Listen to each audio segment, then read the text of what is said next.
I am Dasa, a servant of God.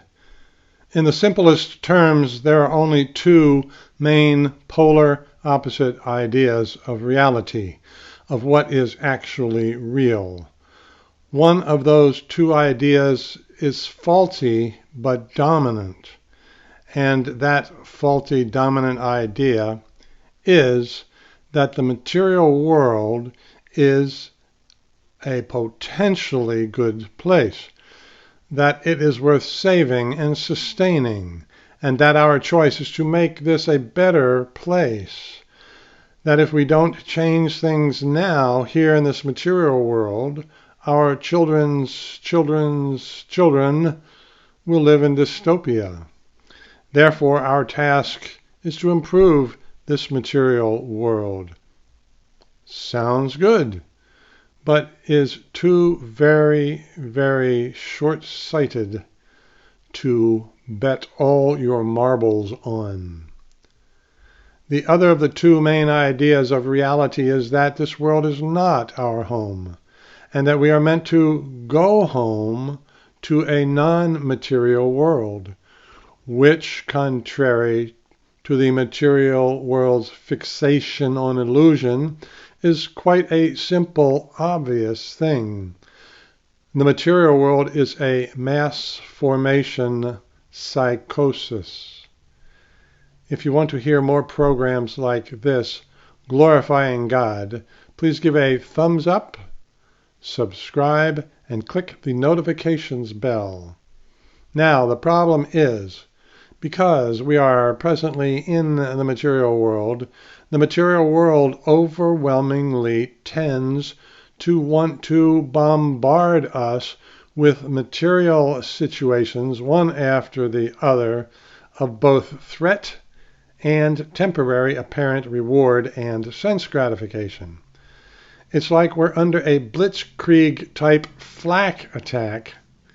It's a very rare person who can reject the flak of material bombardment of dire situations and also of scientific promises of some kind of new technological advance that will make our lives easier and more temporarily enjoyable.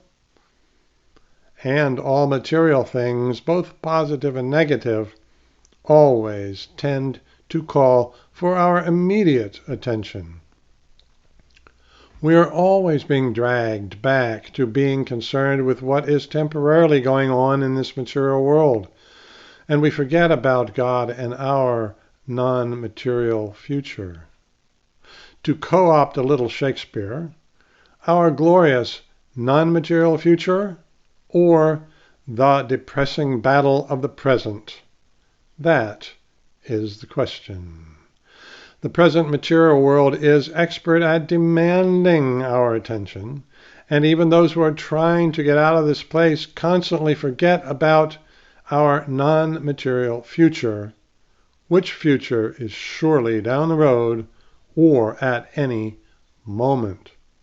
The material world has many counter-attacking ideas to trick us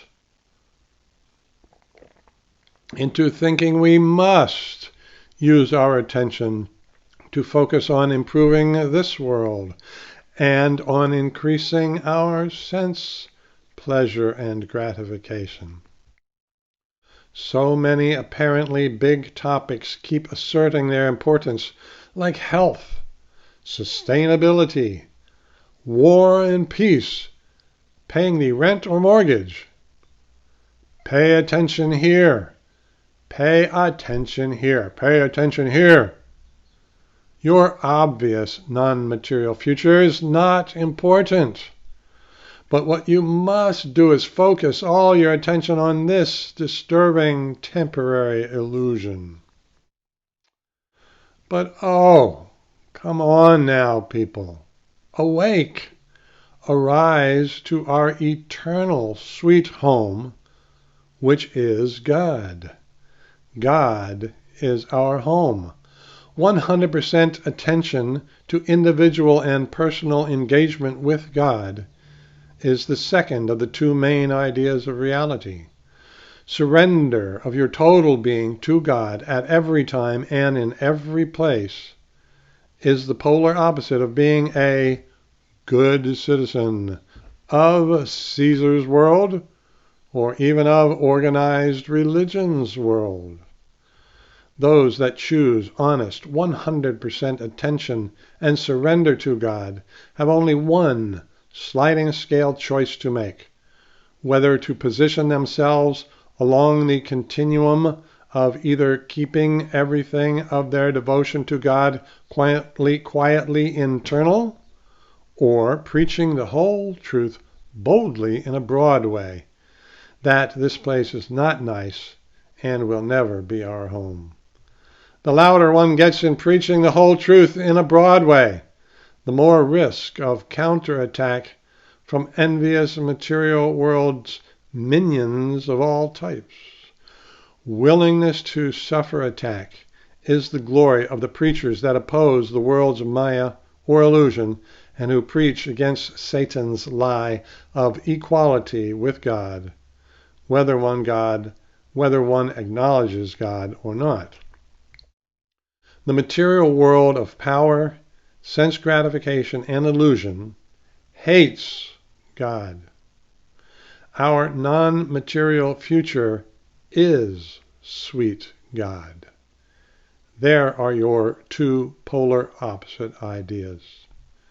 In simplest terms, always remember God and never forget God, and to minimize exploitation while we are materially embodied, evolve the Ahimsa principle forward to stop killing and stealing from animals via a healthy 100% plant-based diet. Please like, comment, and subscribe, and click the notifications bell. And now, and forever, may God have mercy on us all. Thank you very much.